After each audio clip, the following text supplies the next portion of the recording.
বাংলা বলছি চ্যানেলটি সাবস্ক্রাইব করুন এবং সমস্ত অনুষ্ঠানের আপডেট পেতে বেল আইকনটি অন করুন।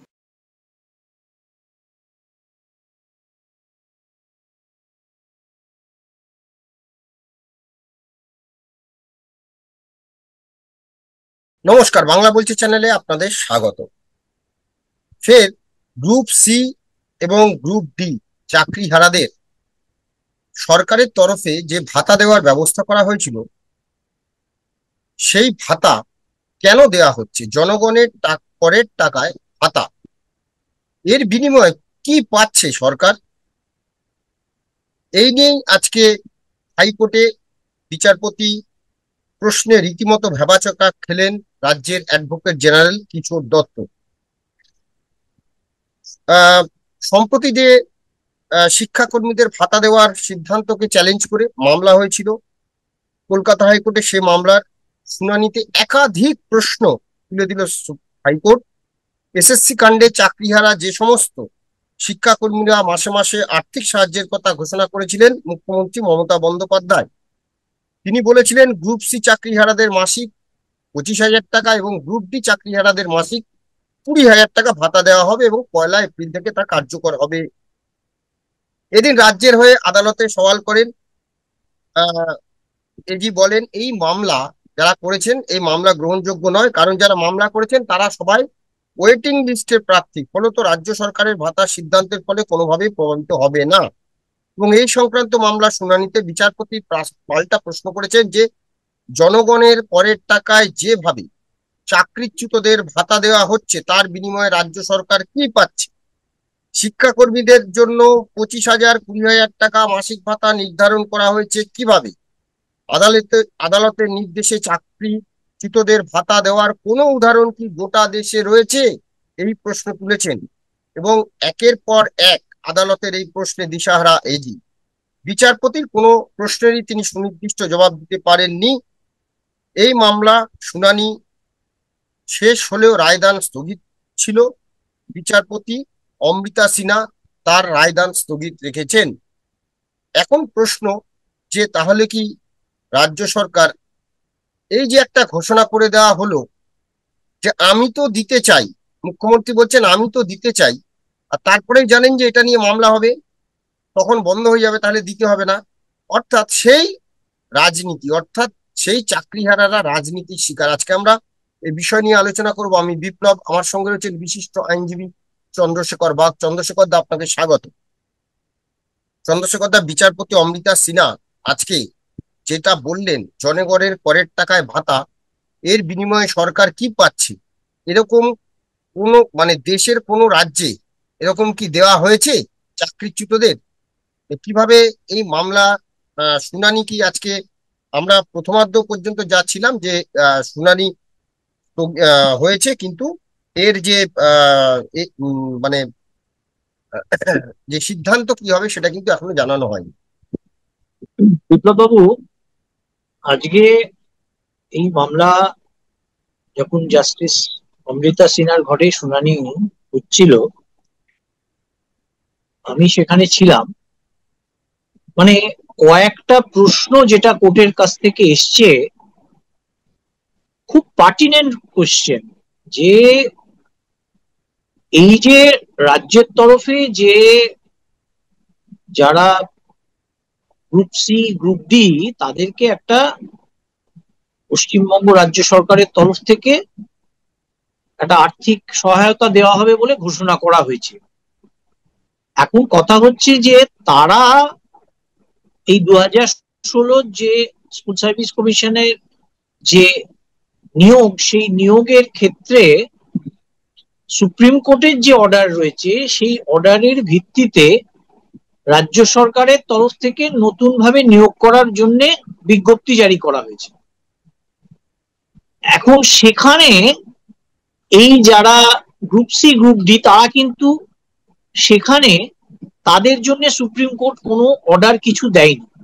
এখন সেইটাকে বিবেচনা করে মাননীয় মুখ্যমন্ত্রী একটা ঘোষণা করেছিলেন যে তাদেরকে একটা সহায়তা করা হবে, আর্থিক সহায়তা। সেইটাকে চ্যালেঞ্জ করে যখন এই মামলা হয়, সেই মামলার ক্ষেত্রে পশ্চিমবঙ্গ সরকারের অ্যাডভোকেট জেনারেল কিশোর দত্ত এই মামলায় সওয়াল করেন রাজ্য সরকারের তরফ থেকে। এবং কোর্টের যে পরের পর প্রশ্ন সেটা হচ্ছে যে যারা এই যে তাদেরকে সহায়তা করাবে তারা কি সার্ভিস দেবে।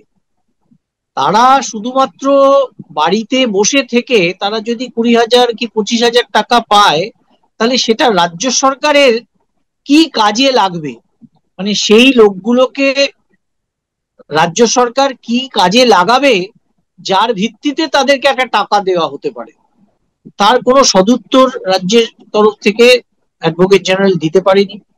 এবং তার সঙ্গে সঙ্গে তিনি এই প্রশ্নও করেন রাজ্য সরকারের কৌঁসুলিকে যে এই রকম কোনো নিয়ম সারা ভারতবর্ষে অন্য কোনো জায়গায় এইরকম নিয়ম আছে কি যে যারা নিয়োগ হয়েছিল গ্রুপ সি গ্রুপ ডি তে তাদের নিয়োগ বাতিল হয়েছে, হওয়ার পর রাজ্য সরকারের তরফ থেকে তাদের একটা মানে ভাতা দেওয়া, সেটা কি রাজ্যের সেটা সারা ভারতবর্ষের কোনো রাজ্যে এরকম কোনো ব্যবস্থা আছে? যেটা যদি থেকে থাকে তাহলে সেই রুলটা যদি ফলো করা হয়ে থাকে তাহলে সেটা ডেফিনেটলি রাজ্য সরকার যদি কোর্টের কাছে বলে তাহলে কোর্ট সেটা বিবেচনা করতে পারে।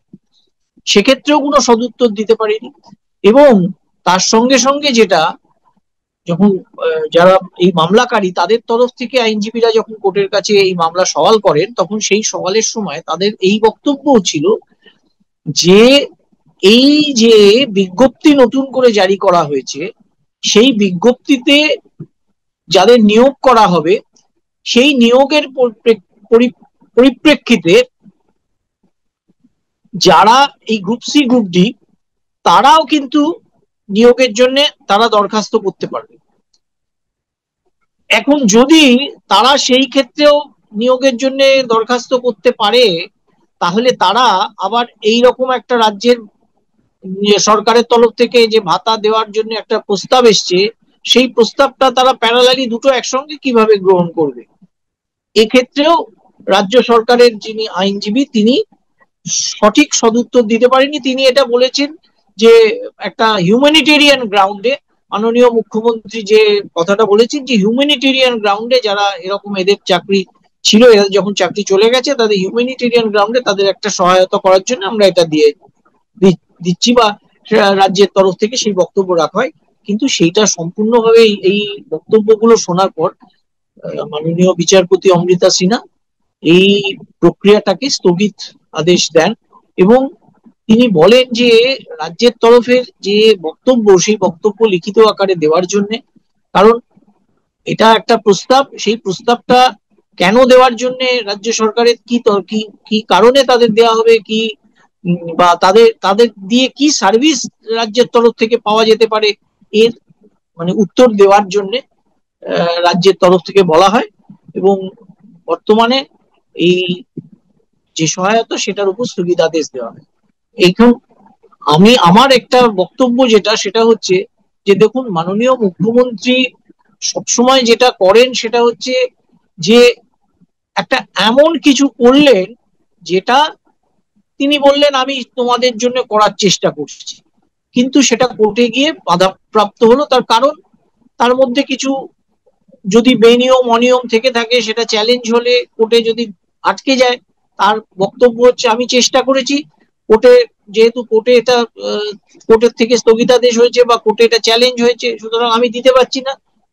মানে এই যে একটা প্রবণতা মানুষের সঙ্গে, যে কোনো যারা ধরুন বেকার বলুন বা চাকরি প্রার্থী বলুন তাদের ক্ষেত্রেও, এবং আমি বলছি এই যে বিজ্ঞপ্তি জারি হয়েছে সেই বিজ্ঞপ্তি জারি নিয়েও একটা মামলা হয়েছে, সেই বিজ্ঞপ্তি জারির মামলা আজকে কলকাতা হাইকোর্টে সেই মামলাও শুনানি হয়েছে। সেই শুনানিতে আজকে বর্তমান বিচারপতি সৌগত ভট্টাচার্য তিনি কোনো স্থগিতাদেশ দেননি। তিনি বলেছেন যে ঠিক আছে, যে প্রসেসটা চলছে 16ই জুন থেকে অনলাইন অ্যাপ্লিকেশন 16ই জুন থেকে অনলাইন অ্যাপ্লিকেশন সেটা চলুক এবং এটা জুলাই মাসের মান্থলি লিস্টে মামলাটা থাকবে। ইন দ্য মিন টাইম কোনো স্থগিতাদেশ নেই। তার কারণটা হচ্ছে যে কি প্রসেসে হচ্ছে না হচ্ছে সমস্ত জিনিসগুলো যখন কোর্টে জুলাই মাসে মামলাটা আবার শুনানি হবে তখন সেখানে কোর্ট বিবেচনা করবে। এখন এটা রাজ্যের তরফ থেকে বলা হচ্ছে যে কোনো স্থগিতাদেশ দেয়নি, সুতরাং কিন্তু ব্যাপারটা হচ্ছে মামলাটা জুলাই মাসে শুনানি হবে বলে পিছিয়ে দেওয়া হয়েছে। স্থগিতাদেশ দেওয়ার জায়গা কিন্তু আগামী জুলাই মাসে যদি আবার শুনানি হয় তখন সেই রাস্তা ওপেন রয়েছে। এখন আজকে দেয়নি, তার কারণটা হচ্ছে যে হ্যাঁ এখন একটা অনগোয়িং প্রসেস স্টার্ট হচ্ছে, সুতরাং সেটাকে ইনিশিয়ালি যদি স্টপ করে দেওয়া হয় তাহলে জিনিসটা ফলপ্রসূ হবে না, সুতরাং সেটাকে দেখে নেওয়া, দেখে নিয়ে তারপরে বিবেচনা করা। অর্থাৎ এটা বলা যায় কোর্টে এখন আদালতে এখন মানে গ্রীষ্মের ছুটি চলছে, এই ছুটি শেষ হলে জুলাই হ্যাঁ, মাসে। গ্রীষ্মের ছুটি আজকেই, না না, গ্রীষ্মের ছুটি আজকেই হাইকোর্ট, কলকাতা হাইকোর্ট আজকেই খুলেছে গ্রীষ্মের আচ্ছা ছুটির পর, আচ্ছা এবং আজকেই সেই মামলা শুনানি ছিল। শুনানির পর জুলাই মাসে আবার মান্থলি লিস্টে রেখেছি। In the mean time ongoing প্রসেসটাকে কোর্ট উইথহেল্ড করেনি বা কোর্ট স্টল করে দেয়নি। আচ্ছা। হ্যাঁ, তাহলে আপনারা শুনলেন যে চন্দ্রশেখর দা দুটো জিনিস ব্যাখ্যা, একটা হচ্ছে যে গ্রুপ সি গ্রুপ ডি সরকার যে টাকা দেওয়ার কথা বলেছিল। আচ্ছা, যখন এই সিদ্ধান্তগুলো হয় দুটো ক্ষেত্রে, নতুন বিজ্ঞপ্তি জারি করার ক্ষেত্রেও সরকার কি মানে তাদের আইনজীবীদের সঙ্গে কি আলোচনা করে না যে কি কি আইনত কি কি বাধা আসতে পারে, এটা নিয়ে কোনো মামলা হতে পারে কিনা, প্রতিকটা যে সরকার বিজ্ঞপ্তি দিচ্ছে বা কোনো ঘোষণা করছে যে 25,000 20,000 গ্রুপ সি গ্রুপ ডি কে দিয়ে দেওয়া হবে, এই যে ঘোষণা, এটা বলে দিলাম, অর্ডার পাস করে দিলাম, কিন্তু এটা নিয়ে যদি মামলা হয় সেটা তো আটকে যাবে। তাহলে এই যে মানে এটা তো মানে ছলনা করা প্রায় এক প্রকার, আপনি কি বলেন? না, ব্যাপার হচ্ছে যে দেখুন, আমাদের পশ্চিমবঙ্গে বর্তমান যে সরকার, সেই সরকারে মাননীয় মুখ্যমন্ত্রীর এমন একটা, মানে তিনি যেভাবে চলেন তার উপরে কথা বলে, মানে যারা যথেষ্ট আইনজ্ঞ এবং যারা যথেষ্ট সিনিয়র লিডারও রয়েছে, তারাও তার মুখের ওপর কোনো কথা বলার সাহস পায় বলে আমার মনে হয় না। যার ফলে তিনি একটা দুমাদ্দুম সিদ্ধান্ত নেন এবং সিদ্ধান্তটা ছুঁড়ে দেন। ছুঁড়ে দেওয়ার পরে তারপর যখন মামলা হয় তখন রাজ্য সরকারের কৌঁসুলিদের সেটা কোর্টে গিয়ে সামাল দিতে হয়, এবং যে কারণে 2011 থেকে 4 জন না 5 জন অ্যাডভোকেট জেনারেল পরিবর্তন করতে হয়েছে। তার কারণ মাননীয় মুখ্যমন্ত্রী তিনি তার মতো একটা আদেশ দিয়ে দিলেন, নির্দেশ দিয়ে দিলেন। সেই নির্দেশটা এবার কোর্টে যখন চ্যালেঞ্জ হয়ে সেটা রাজ্যের তরফ থেকে আইনজীবীরা গিয়ে সেখানে সামাল দিতে পারলো না, রাজ্যের মুখ পুড়লো, তখন সেই অ্যাডভোকেট জেনারেলকে আমরা পরের পর দেখেছি। অনিন্দ্য মিত্র, বিশিষ্ট আইনজীবী অনিন্দ্য মিত্র অ্যাডভোকেট, 2011-তে অ্যাডভোকেট জেনারেল, তাকে সরিয়ে দেওয়া হলো। তারপর জয়ন্ত মিত্র অ্যাডভোকেট জেনারেল, তাকেও সরিয়ে দেওয়া হলো, তিনি একদম। রিজাইন করলেন। তারপরে অ্যাডভোকেট জেনারেল হলো হচ্ছে আমাদের জলুবাবু, জলু মুখার্জির ছেলে, আমাদের ইয়ে মুখার্জি, আহ, তাকেও তারপর সরিয়ে দেওয়া হলো। তার মধ্যেখানে কিশোর দত্ত একবার অ্যাডভোকেট হয়েছিলেন। জেনারেল হলো, অ্যাডভোকেট জেনারেল হয়ে সরিয়ে তখন আবার কিশোর দত্তকে অ্যাডভোকেট জেনারেল। তো এই জিনিসটা, তার কারণটা হচ্ছে যে তিনি এটা মনে করেন, তিনি যেভাবে বলে আদেশ দেন, সেখানে কেউ সঠিক পরামর্শ তাকে দিলে তিনি গ্রহণ করে বলে আমার মনে হয় না, যার ফলে এই জাতীয় আর এর মামলাগুলো এত ফলেই হয়।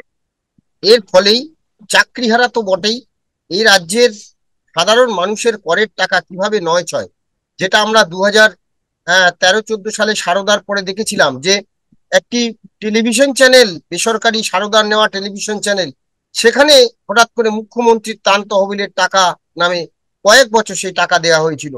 এবং আরো নানান ভাবে আমরা দেখতে পাচ্ছি যে এই যে মানে জনগণের করের টাকা, যে যেন এটা নিজের ঘরের টাকা, মানে কোনো কাজে লাগছে না, হঠাৎ করে বলে দিচ্ছে যে যারা চাকরিহারা, যারা ঘুষ দিয়ে চাকরি পেয়েছে, যাদের চাকরি চলে গেছে, তাদের টাকা, জনগণের টাকা নয় ছয়, তাদের টাকা এইভাবে দিচ্ছে। আর এটা যখনই মামলা হচ্ছে তখন তো আমি তো করে দিয়েছিলাম, কিন্তু কোর্ট তখনই সমস্ত আইনজীবীদের নামে বলা হবে, তখনই যারা মামলা করেছে তাদেরকে কাঠগড়ায় তোলা হবে, আইনজীবীদের ঘেরাও করা হবে। এ কোন দেশে আমরা বাস করছি, কোন রাজ্যে বাস করছি? আগামী দিনে জানি না এই মামলা কি হবে। আপাতত আমরা সেদিকেই নজর রাখবো যে যাদের 20,000 25,000 টাকা দেওয়ার কথা ঘোষণা করেছেন, আদৌ তারা সেটা পাবেন কিনা, এবং এই নিয়ে কি হয় সেদিকে আমাদের নজর থাকবে। ধন্যবাদ চন্দ্রশেখর দা, ধন্যবাদ আপনাদের, সবাই ভালো থাকবেন, নমস্কার।